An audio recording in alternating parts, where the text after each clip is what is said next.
अस्सलाम वालेकुम, मैं हूँ अरीशा परवेज़ और आप देख रहे हैं मेरा YouTube channel all in one. आज मैं बात करूँगी सारम बर्नी के हवाले से। सारम बर्नी जो है वो समाजी बहुत बड़ी शख्सियत है पाकिस्तान में, लेकिन उन पर जो है वो इल्ज़ाम आयद हुआ है कि वो बच्चों की स्मगलिंग में जो है वो मुलव्वस पाए गए हैं और उन पे एलिगेशंस हैं बाकायदा। और ये एलिगेशंस जो है वो इन्वेस्टिगेशन अभी शुरू हुई है, लेकिन क्योंकि एफआईए एक बहुत बड़ा इदारा है, तो उन्होंने जो भी इन्वेस्टिगेट किया होगा तो कुछ ना कुछ इन्वेस्टिगेट करके ही उनको एक्यूज किया होगा। इस बात का मैं मानती हूँ, क्योंकि वो ऐसे ही तो नहीं किसी पे इल्ज़ाम लगा देंगे, क्योंकि अ, ये बात सामने आ रही है कि जो फॉरेन अथॉरिटीज़ हैं, उनकी एप्लीकेशंस पर जो है वो ये चीज़ हुई है और ये उनके खिलाफ जो है वो एफआईआर काटी गई है। अब देखना ये है कि ये बात सच साबित होती है या झूठ साबित होती है, या इस केस का होता क्या है। लेकिन सारम बर्नी की जो है वो बेल मुस्तरद हो गई है और ये एक बहुत बड़ा केस है अगर आप देखें। लेकिन एज सच जो है वो पाकिस्तानी मीडिया जो मेन स्ट्रीम मीडिया है वो इस बात को कवर नहीं कर रहा है, वो इस चीज़ को इतना हाईलाइट नहीं कर रहा है, जबकि ये एक बहुत बड़ी खबर है कि आप जो है वो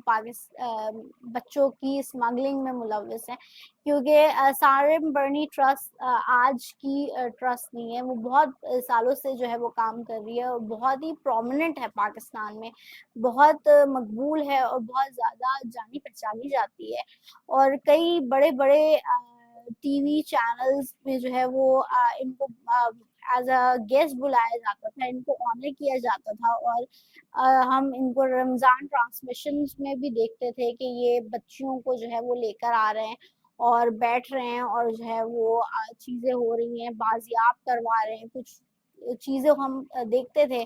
तो हो सकता है शायद ये वजह हो कि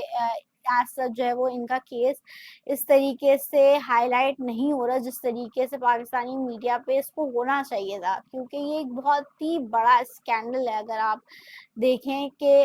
एक शख्स को जो कि इतने सालों से यही काम करता हुआ आ रहा है कि आप देखें सारम बर्नी ट्रस्ट मेनली जो है वो इस वजह से जानी जाती है कि वो जो ऐसे बच्चे होते हैं, जो यतीम बच्चे होते हैं या जो लोग लावारिस छोड़ जाते हैं, तो उनको जो है वो सपोर्ट करती हुई या उनको शेल्टर फराहम करती हुई हमें दिखती थी। हमारी जो है वो पूरे उसमें तो यही बताया जाता था और हमें जो है वो यही दिखाया जाता था कि ये ऑर्गेनाइजेशन ये अच्छा काम करती है। लेकिन अब जो है वो बहुत ही बड़ा, बहुत संगीन जो है वो इल्ज़ाम लगाया गया है और ये तक बोला गया है कि मनी लॉन्ड्रिंग में और ह्यूमन ट्रैफिकिंग के इल्ज़ामात जो है वो उन पर लगाए गए हैं और ज़्यादातर जो है वो बच्चियाँ उसमें शामिल है, जिनको पास्ट ईयर में जो है वो स्मगल किया गया या उनको जो है वो फ़रोख्त किया गया एक तरीके से। तो इन पे बहुत संगीन इल्ज़ामात हैं, लेकिन उन लोगों को भी जो है वो इन्वेस्टिगेट होना चाहिए, जो कि पूरा इनका जो चेन है उसको इन्वेस्टिगेट होना चाहिए। चाहे ये बात सच हो या झूठ हो या एलिगेशन प्रूव हो या नहीं प्रूव हो, लेकिन इन्वेस्टिगेशन जो है वो प्रॉपर होनी चाहिए और इसको मीडिया कवरेज भी मिलनी चाहिए, क्योंकि ये बहुत बड़ा स्कैंडल है। इसमें जो है वो बड़े-बड़े नाम भी आ सकते हैं, जो कि मुझे ऐसा लगता है, बिकॉज़ आप देखें कि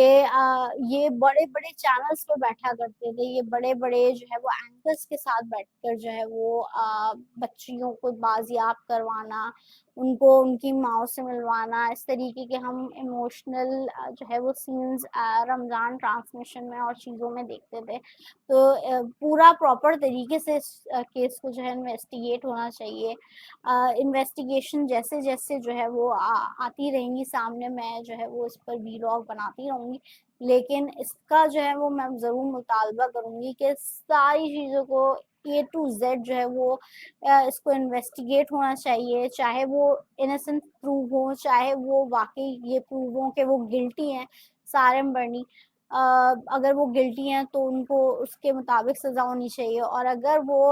उन पर ये चीज़ नहीं साबित होती तो भी मंजर आम पर आना चाहिए, लेकिन मेन स्ट्रीम मीडिया को ज़रूर इसको हाईलाइट करना चाहिए। इसका जो रीज़न मुझे समझ में आता है, जो नहीं वो इतना हाईलाइट कर रहे, वो यही समझ में आता है कि जो रमज़ान ट्रांसमिशंस में और जो लोग उनको एज अ गेस्ट बिठा रहे होते थे और चीज़ें जो है वो एक बता रहे होते थे कि कितना अच्छा वेलफेयर का काम कर रहे हैं और किस तरीके से जो है वो पूरा चैनल और जो एंकर पर्सन्स होते थे वो इतनी इन्वॉल्वमेंट शो कर रहे होते थे उनके साथ कि भाई बच्ची को बाजियाब करवा लिया है या उसको शेल्टर, इनके शेल्टर में हमने रखवाया है, तो ये बहुत ज़्यादा महफूज है। तो ये मुझे लगता है कि इस वजह से ये जो चेन अगर जो है वो इन्वेस्टिगेट हो सकता है तो कुछ बड़े बड़े नाम और सामने आए,